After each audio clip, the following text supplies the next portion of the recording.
Selamat sore sahabat-sahabat Rumah Hijau Net dimanapun berada, kembali bertemu dengan saya Andito, Urban Farmer dan Motif Farmer dari Cipinang Muara, Jakarta Timur. Sahabat semua, bagaimana kabarnya di sore hari ini? Semoga dalam keadaan sehat dan berbahagia. Ya, sebelumnya saya mohon maaf untuk teman-teman yang mungkin sudah mendapatkan informasi bahwa ngobrol sore Urban Farming ini rencananya akan diadakan seperti biasa di sekitar pukul 4 sore. Namun ternyata sore ini saya ada agenda yang perlu saya selesaikan, sehingga saya mohon izin kepada istri saya minta waktu sekitar setengah jam dulu ya, sekitar 15-30 menit untuk menuntaskan janji saya untuk acara ngobrol sore Urban Farming ini, yaitu dengan tema menjawab pertanyaan dari teman-teman Fakultas Teknologi Pertanian Universitas Al-Ghifari Bandung. Jadi tanggal 9 April 2021 yang lalu, saya mendapatkan kesempatan untuk memberikan kuliah inspirasi. Ya, saya memberikan nama seperti itu aja ya waktu itu. Kuliah inspirasi tentang apa? Tentang composting kepada sahabat-sahabat para mahasiswa-mahasiswi dari Fakultas Teknologi Pertanian. Karena saya merasa bahwa temanya tentang composting atau teknologi composting sebagai salah satu upaya menanamkan mindset atau kepedulian terhadap teman-teman calon pengusaha bidang pertanian ini, agar memahami bahwa ketika kita menjadi seorang pengusaha, yang kita pikirkan bukan hanya modal dan profit, dan namun juga ada sebuah konsekuensi dari sebuah usaha, yaitu apa? Sisa. Nah, sisa bahan itu pasti ada. Apa ya usaha yang nggak ada sisanya? Bikin baju ada sisa kain, bikin kue ada sisa-sisa bahan organik, kulit telur, bungkus tepung misalnya, selalu ada sisa dari setiap usaha kita. Apa bikin renovasi rumah misalnya, tetap saja ada sisanya nih. Bikin tanaman sayuran seperti ini akan ada sisanya. Sisanya apa sih? Bonggol-bonggol sawinya misalnya, selalu akan ada sisa dari setiap aktivitas kita. Bahkan metabolisme kita saja selalu ada sisanya gitu ya. Jadi selalu ada sisa di dalam setiap apa yang kita lakukan sehari-hari. Karena itu saya ingin mengajak kepada teman-teman dimanapun berada, khususnya sahabat-sahabat yang sedang belajar tentang teknologi pertanian, untuk tidak hanya berpikir bagaimana menghasilkan hasil sebanyak-banyaknya, namun tidak memikirkan bagaimana caranya agar usahanya ini sustainable. Sustainable artinya apa? Apa yang Anda jadikan sisa, yang terjadi sisanya itu bisa dikelola sehingga kemudian menjadi sesuatu yang bermanfaat lagi. Nah, salah satu kata kuncinya memang ada di pemilahan. Jadi saya menegaskan, mengingatkan kembali bahwa kepada teman-teman mahasiswa bahwa kunci atau katakanlah apa sih penyebab tantangan dari persampahan yang ada di negeri kita, di seluruh dunia, itu hanya ada di satu hal, yaitu apa? Di perlakuan awalnya, pemilahan di sumber. Setelah itu pengolahannya sangat mudah, dalam artian metodenya sudah ada. Kalau organik kita bisa kemudian melakukan katakanlah kompos pot atau menggunakan komposter dan sebagainya. Mungkin kalau teman-teman pengusaha dia skalanya skala industri gitu ya, bisa pakai komposter yang ukuran liternya besar. Jadi saya menegaskan kepada sahabat-sahabat yang ingin melakukan usaha untuk kemudian memikirkan bukan hanya hasil, tetapi juga sisa Anda, apa yang Anda perlakukan untuk itu. Itu yang kemudian saya tekankan pada sesi sharing kuliah inspirasi sekitar 2 jam lah waktu itu lewat Zoom kepada teman-teman Universitas Al-Ghifari Bandung. Menyenangkan sekali mendapatkan antusiasme dari dosen dan para mahasiswanya, jadi itu menjadi semangat saya tersendiri. Dan di akhir kuliah, sebelum saya sapa dulu, ada Kak Eda Fitniawati 99. Halo Kak, semoga selalu sehat. Nah, di akhir kuliah inspirasi itu saya memberikan sebuah kuesioner. Sebenarnya sih lebih tepatnya kuesioner refleksi ya. Saya ingin kemudian siapapun yang mengikuti katakanlah kuliah atau sharing, atau kemudian misalkan saya diundang untuk datang memberikan sesi inspirasi di Zoom mengenai composting maupun urban farming, saya maunya siapapun yang melihat tayangan saya, yang mengikuti belajar sama saya, mereka mendapatkan sesuatu yang setidaknya bisa mereka bawa pulang. Salah satunya apa? Sesuatu yang mereka tuliskan lagi gitu. Jadi dengan si form refleksi ini, saya minta mereka untuk menuliskan apa sih momen yang paling menarik atau sesuatu yang mungkin baru dipelajari dari apa yang saya sampaikan, atau selalu kemudian ya sebagai pengusaha apa yang akan Anda lakukan supaya kemudian bisa lebih sustain lagi apa-apa yang dilakukan, sehingga tidak hanya berpikir profit, berpikir menghasilkan produksi sebanyak-banyaknya, tetapi bagaimana yang Anda mengatasi sisa bahan organik Anda, gitu ya. Nah, di salah satu kuesioner itu saya kemudian mengajak teman-teman untuk masih punya pertanyaan nggak? Kalau dari apa yang saya sampaikan, kan bisa jadi dalam waktu sekitar 2 jam itu, waktu sekitar 2 jam saya sharing kuliah inspirasi itu mungkin ada yang masih terlewat tapi ingin ditanyakan gitu. Nah, itu saya tanyakan, dan ada beberapa pertanyaan yang masuk. Nah, ini yang mau saya bahaskan di dalam sesi ngobrol sore urban farming kali ini. Semoga bisa menjawab, dan andai kata mungkin teman-teman yang ini sih harapannya teman-teman mahasiswanya ikut hadir ya di sore hari ini. Tapi kalau nggak apa-apa, karena toh tayangan ini akan tayang juga di IGTV dan juga di channel YouTube-nya Rumah Hijau Net. Jadi mudah-mudahan tetap bisa disimak tayangan ulangnya, siapa tahu bisa bermanfaat. Oke, pertanyaan pertama ya, ada yang bertanya seperti ini. Ini anonimus ya, jadi kalau buat teman-teman mahasiswa yang nonton, saya nggak nyebutin nama penanyanya, jadi tinggal ditebak-tebak aja, oh ini pertanyaan saya nih. Dan siapa tahu kita juga bisa belajar dari pertanyaan dan jawaban yang disampaikan dari teman-teman yang lain. Oke, kita mulai ya. Yang pertama itu ada yang bertanya seperti ini. Saya ingin menanyakan, untuk media tanam hidroponik, ini hidroponik kebetulan di belakang saya ya, lebih baik menggunakan rock wool atau kokopit? Nah, terima kasih Pak. Jadi yang saya sampaikan waktu itu memang bukan hanya sekedar composting saja sih sahabat semua. Saya menyinggung juga soal urban farming, karena apa? Urban farming itu menjadi sebuah hal yang bisa jadi terintegrasi dengan usaha-usaha bidang pertanian. Kenapa? Biasanya usaha bidang pertanian lahannya besar. Ya enggak? Pasti ya namanya usaha pertanian, masa di ruko ya enggak lah. Usaha pertanian itu biasanya punya lahan yang besar, dan lahan yang besar ini memungkinkan kita untuk kemudian, karena kita akan mengolah sisa bahan organiknya itu bisa kita pakai buat urban farming. Urban farming itu bisa pakai secara organik gitu ya, kemudian media tanamnya diolah dan sebagainya, atau kemudian model-model hidroponik seperti ini yang kemudian lahannya lebih kecil tetapi karena bisa dibikin vertikal, kita bisa dapat hasil yang jauh lebih besar gitu. Atau mau yang kombinasi keduanya, ada aquaponik dan sebagainya. Nah, teman-teman teknologi pertanian seyogianya, bahasanya sudah lama saya nggak dengar tuh, sebaiknya, seharusnya sih, sepatutnya saya sih menghimbau teman-teman teknologi pertanian itu juga memikirkan bukan hanya usahanya saja, tetapi apa yang bisa dioptimalkan dari lahan-lahan di sekitarnya. Yaitu tadi ada composting, ada urban farming. Karena itu pertanyaannya mungkin ada yang menyinggung soal hidroponik juga. Tapi saya sapa dulu, ada teman dari Rose Community Care, dan salam hormat untuk abang mentor saya, Kak Bang Isal Kamal. Apa kabar nih? Kayaknya lagi beredar di sekitaran Jakarta ya, Kak Isal ya. Kapan nih mampir kita ketemuan nih? Kayaknya kemarin barusan menghadap guru kita bersama. Semoga selalu sehat ya Kak Isal ya, lancar semua agenda-agendanya. Oke, kita lanjut ke pertanyaan tadi ya. Jadi saya ingin menanyakan, untuk media tanam hidroponik lebih baik menggunakan rock wool atau kokopit? Terima kasih Pak. Jawabannya adalah tergantung. Gak enak ya kalau nanya sama saya ya, selalu dibalikin lagi ya. Jadi tergantung teman-teman mau pakai instalasi seperti apa. Kalau instalasi seperti yang di belakang saya ini, instalasi NFT, DFT, itu pakai rock wool lebih bagus. Tapi pakai kokopit nggak disarankan. Karena apa? Nanti kokopitnya larut di dalam mangkoknya, terus kemudian dia bisa memenuhi saluran, bikin kotoran dan sebagainya. Tetapi kalau sahabat semua menggunakan metode guyurponik misalnya, guyurponik itu metode apa lagi Mas? Nah, mampir ke channel YouTube saya, di sana saya sudah bikin video tentang guyurponik. Silakan mampir. Jadi guyurponik itu intinya adalah teman-teman punya seperti pot yang kemudian pakai kokopit, bukan pakai rock wool, malah justru pakai kokopit. Nah, itu di setiap hari disiram air nutrisi. Ya secukupnya aja, nggak usah disiram banyak seperti nyiram di tanaman organik sampai banjir-banjir, enggak. Justru misalnya katakanlah 1 cangkir sehari, nanti besok 1 cangkir lagi, karena dia sudah ada kokopit. Kokopit itu berarti serbuk kelapa kan, kokopit biasanya ada sebakonya, ada sekam bakarnya. Nah, kokopit ini sudah fungsinya menyimpan air, jadi nutrisinya tersimpan di situ. Jadi mana yang cocok? Dua-duanya bisa dipakai. Kakak-kakak yang mengajukan pertanyaan ini, tergantung instalasi seperti apa yang Anda pakai, gitu ya.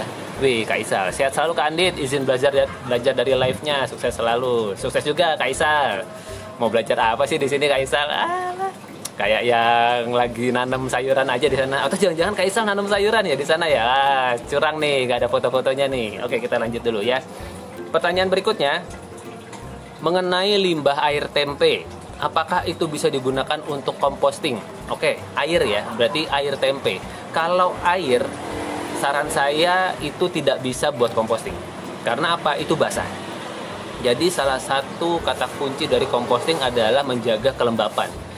Karena itu di dalam 8 langkah yang saya sharingkan di dalam pelatihan composting online, itu salah satunya adalah menyediakan penggembur. Penggembur itu bisa pakai serbuk gergaji, bisa pakai sekam bakar atau daun-daun kering. Tujuannya apa? Untuk membuat si sisa bahan organiknya itu terserap airnya. Karena kalau terlalu basah, ini nih yang membuat tantangan-tantangan itu menjadi muncul. Kan biasanya teman-teman kalau mau composting suka ada hal-hal yang bertanya seperti ini, wah nanti bau gimana mas? Ya pasti bau lah, namanya juga ngurusin sampah. Emangnya Anda pernah, maaf ya, tinja Anda atau pup Anda nggak bau? Pasti bau. Cuma kan ada pup yang tidak terlalu bau, ada pup yang bau banget. Nah, kondisi apa yang terjadi seperti itu? Biasanya kalau kotoran kita atau pup kita itu baunya gak enak, itu biasanya karena masuk angin, ada penyakit. Tetapi kalau serat kita bagus, asupan air minum kita bagus sesuai berat badan dan sebagainya, biasanya sih pupnya ya pup aja gitu. Nggak bau sih bau, tapi bukan sampai memenuhi satu kamar mandi yang kemudian bikin orang selanjutnya nggak mau masuk. Nggak sampai segitu juga gitu. Jadi dalam composting, kadar air atau kelembapan itu sangat diperhatikan. Makanya kalau air tempe, saya sih merasa itu tidak bisa dibuat pakai composting. Jadi air tempe itu ya kalau memang ada, mungkin bayangan saya bukan untuk compostingnya, bukan untuk langsung jadi pupuk, tetapi dia bisa diolah menjadi seperti mol. Jadi air tempenya diberi gula. Nah, kakak-kakak yang memberikan pertanyaan ini, air tempenya dikasih gula, lalu coba didiamkan selama 1-2 minggu. Nah, aroma apa yang muncul? Kalau kemudian ada aroma ketape-tapean lagi, muncul gas, nah itu berarti sudah jadi mol yang bisa teman-teman gunakan untuk menjadi pupuk organik cair. Nah, itu bisa tuh disemprot-semprotkan ke tanah, dituang-tuang ke tanah setelah kemudian terjadi proses fermentasi dengan gulanya tersebut. Gitu ya, sahabat semua ya. Jadi air tempe tidak bisa dipakai composting, tetapi dia bisa diolah menjadi pupuk organik cair. Sip.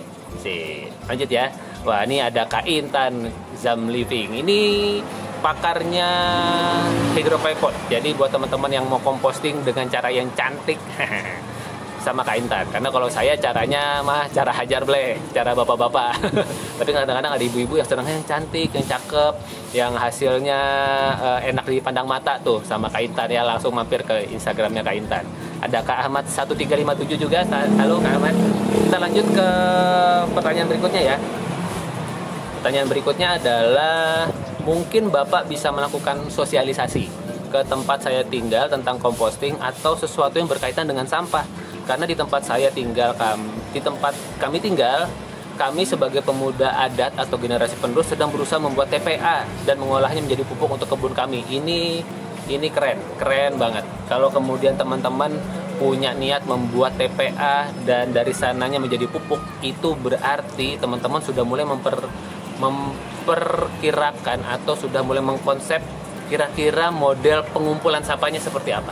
Karena sekali lagi, kalau TPA-nya itu buang sampah semua ke sana, berdasarkan pengalaman, berdasarkan informasi, berdasarkan apa yang saya alami dan juga mentor-mentor saya alami, biasanya nggak sustain.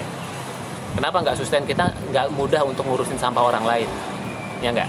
Masa kita kemudian orang tinggal buang sampah, kita milah-milahin? No. Itu tidak seperti itu cara bermainnya. Cara sustainable-nya adalah teman-teman pastikan kalau mau bikin TPA, edukasi ke warga yang akan menggunakan TPA tersebut bahwa yuk mulai pilah sampah Anda dari rumah. Dengan cara seperti apa? Banyak cara. Salah satu caranya adalah misalkan, karena sebenarnya yang menjadi kunci permasalahan sampah dimanapun adalah ketika sampah organik dan anorganik kecampur. Bahasa Inggrisnya end of the line gitu ya, maksudnya selesai di situ. Karena kalau kemudian kita tidak mulai mengedukasi masyarakat pengguna TPA untuk melakukan pemilahan setidaknya 2 sampah, yaitu organik dan anorganiknya, maka itu akan menjadi sebuah tantangan yang membuat stamina Anda jadi perlu digas terus, dan itu biasanya melelahkan. Jadi saran saya buat teman-teman yang tadi mau bikin TPA di tempatnya itu sangat bagus. Saran saya berikutnya adalah pastikan teman-teman sudah melakukan edukasi kepada para calon pengguna TPA. Dengan cara apa? Gunakan atau lakukan pemilahan dan pengolahan sisa bahan organik di rumahnya masing-masing.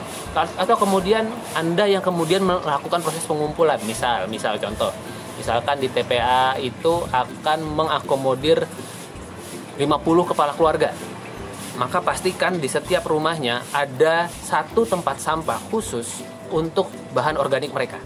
Ya, kalau bisa udah dicacah. Jadi saya terinspirasi dari koperasinya Kak Fajar. Kak Fajar ikut nonton nggak ya? Kak Fajar mungkin nanti nonton rekamannya. Kak Fajar itu di kompleknya bikin koperasi kompos.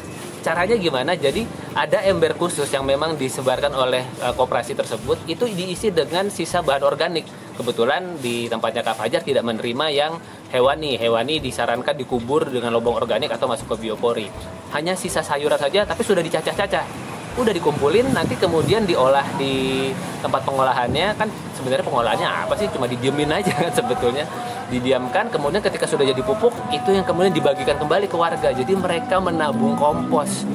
Efek sampingnya apa? Efek sampingnya sampahnya nggak ke TPA. Efek sampingnya sampah-sampah keringnya bisa terpilah lagi sehingga kemudian bisa masuk ke bank sampah kah, atau diambil pemulung, atau kemudian dimanfaatkan kembali.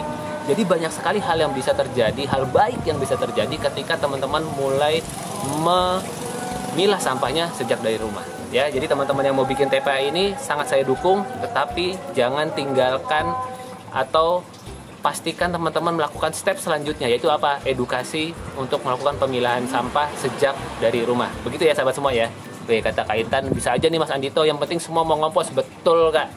Dengan cara apapun ya Kak, mau yang cantik, mau yang nggak kelihatan bentuknya, atau yang mau pakai komposter blutek kayak punya saya.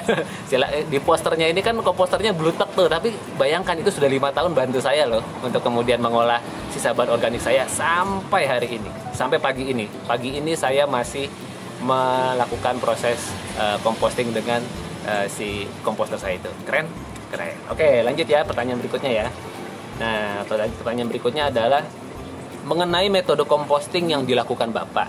Apakah sudah menggunakan pemanfaatan maggot BSF? BSF itu Black Soldier Fly atau lalat hitam prajurit apa gitu. Untuk mengurai sampah organik dan membuat kompos dari kotoran maggotnya. Saya mungkin tidak menggunakan maggot atau belatung khusus seperti BSF. Memang ada metode yang kemudian mengembangkan belatung khusus si Black Soldier Fly ini. Nah, kalau saya jujur aja ada belatung di tempat saya. Dari sisi bentuknya mirip sama BSF. Pertanyaannya itu BSF bukan, saya nggak tahu juga gitu. Bisa jadi mungkin WSF gitu ya, atau OSF. Saya nggak tahu warna lalatnya seperti apa. Tapi ada belatungnya yang besar, yang uget-ugetnya jalannya pelan-pelan, sama kayak BSF secara tipologi badannya. Tetapi saya nggak tahu itu BSF atau bukan. Jadi apakah saya menggunakan belatung untuk mengurai sampah organik? Iya. Apakah itu BSF? Saya nggak tahu, kurang tahu, karena saya tidak mengembangkan khusus. Saya termasuk tipe yang keep it simple. Jadi apa yang ada yang kita kerjakan aja. Jangan sampai kemudian saya maunya pakai BSF terus karena katakanlah bibitnya nggak datang gitu ya, terus jadi nggak kompos. Nggak, saya nggak seperti itu. Saya kerjakan dulu, baru sambil jalan saya coba cari metode yang paling visible, paling enak yang bisa saya lakukan. Ada salah satu teman pemesan komposter saya, dia itu bilang bahwa Mas, saya sebelum sampah saya masuk ke komposter, saya kasih cacing dulu. Jadi sampah yang udah layu 1 hari dimasuki cacing. Katanya sih kayak cacing tanah begitu. Nanti begitu sudah dimakan sama cacing tanah, kemudian sisanya itu baru masuk komposter. Nah, itu juga keren seperti itu. Saya pernah melakukan hal seperti itu, tapi bukan sama cacing tanah, sama ayam. Jadi sisa bahan organik saya, sisa nasi, sisa sayur, kulit pepaya, bahkan tulang ayam, tulang ikan aja itu dimakan sama ayam saya. Sehingga ketika saya masukkan ke kandang, wah dikerubutin, kadang kerubut. Begitu kemudian besoknya saya ambil, sudah sangat jauh berkurang.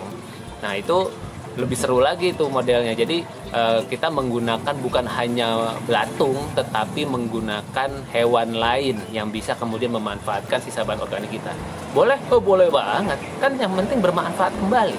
Yang penting nggak masuk ke TPA gitu. Nah, metode apa yang paling cocok untuk Anda, itu yang perlu Anda temukan ya, sahabat semua. Jadi saya nggak pakai khusus, tetapi saya pakai belatung juga. Dan apakah memang ada kotorannya?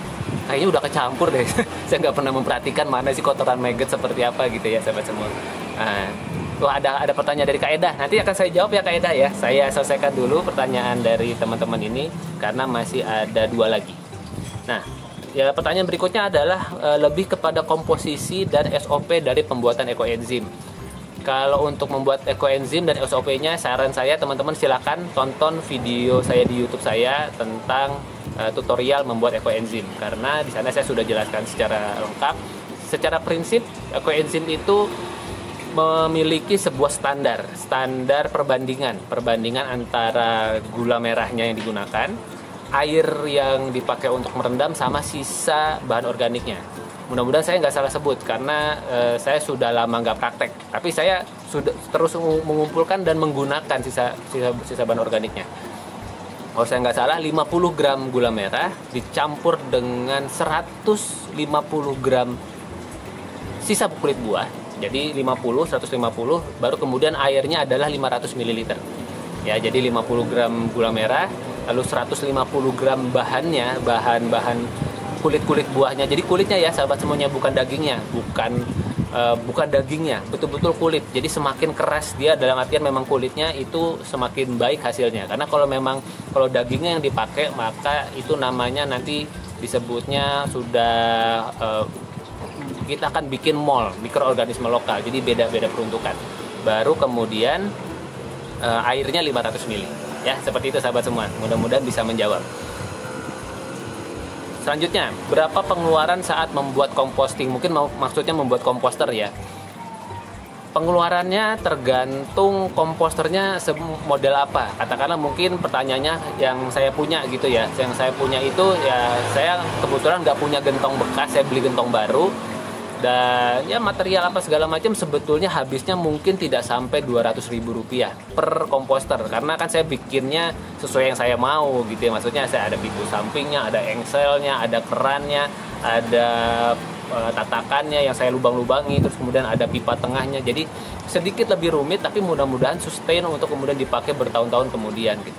Jadi berapa pengeluarannya ya sangat tergantung Anda beli atau Anda ngolah sendiri. Nah, karena kalau beli, kisaran harga komposter di pasaran itu macam-macam ya. Maksudnya mungkin ketika video ini saya ditayangkan, yang ukuran 90 liter rata-rata antara 450 sampai 550 ribu.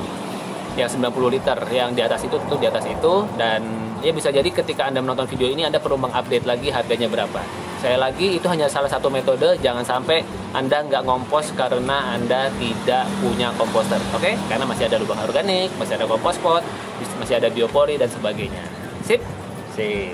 Oke, ternyata itu sudah semua jawaban dari teman-teman dari Fakultas Teknologi Pertanian Al-Ghifari. Terima kasih sekali lagi teman-teman sudah mengajukan pertanyaan. Semoga bisa menjawab dan tetap belum puas, tetap penasaran untuk kemudian melakukan praktek-praktek composting dan urban farming di tempat teman-teman masing-masing. Oke nih, ada Kak Dr. Ningrum juga yang datang. Terima kasih Kak. Ini ada Kak Edah Fitniawati 99 bertanya. Pak, izin bertanya, kebetulan orang tua saya pelaku usaha kecil tempe dan air limbahnya dibuang begitu saja. Nah, tadi itu bisa percobaan ditambahkan gula. Perbandingannya berapa ya? Perbandingannya kakak-kakak, saya membayangkannya begini. Jujur pertama saya nggak pernah bikin tempe, tapi saya membayangkan air tempe itu mirip sama air beras. Ya, jadi pasti katakanlah dia kan air bekas rendeman kedelai gitu ya, mungkin kedelai direndam, diremas-remas segala macam kan supaya kulitnya lepas dan sebagainya. Nah, airnya ini perbandingannya yang biasa saya pakai adalah 1 sendok makan per 1 liter Kak Edah. Ya, jadi misalkan teman-teman pakai jirigen yang 5 liter gitu ya. Jadi air tempenya langsung dikumpulin jadi 5 liter. Nah, kemudian gulanya adalah 5 sendok makan. Atau kemudian gula merahnya dicoba mungkin sekitar 50 sampai 100 gram atau 100 gram deh, 100 gram gula merah untuk 5 liter 5 liter air tempe. Nah, setelah itu didiamkan, jangan lupa setiap hari coba dibuka, tutup jerigennya atau tutup botolnya. Kalau keluar gas seperti itu, tandanya terjadi proses fermentasi yang kita harapkan. Lakukan seperti itu terus Kak, sampai kemudian ketika Kakak buka sudah tidak ada gasnya lagi. Nah, rata-rata biasanya dalam waktu seminggu pertama gasnya sudah tidak keluar sebanyak-banyaknya. Dalam artian nanti tetap akan ada gas yang keluar, tetapi sudah tidak terlalu banyak. Baru kemudian nanti di minggu kedua itu sudah bisa dipakai sebagai mikroorganisme lokal. Cara pemanfaatannya seperti apa ya? Biasanya MOL-nya dimanfaatkan untuk melakukan proses composting, jadi dicampurkan ke sisa bahan organik, untuk kemudian ya katakanlah sisa bahan organiknya untuk kemudian terkompos lebih cepat. Misalnya teman-teman gali lubang organik, masukkan sampah ke situ, dikasih MOL, nah itu akan lebih cepat tuh prosesnya. Atau kemudian teman-teman bisa langsung menggunakan sisa air tempe tadi untuk kemudian langsung disiramkan ke tanaman-tanaman di sekitar rumah Anda. Nah, kebetulan ini kan usaha ya, pelaku usaha tempe.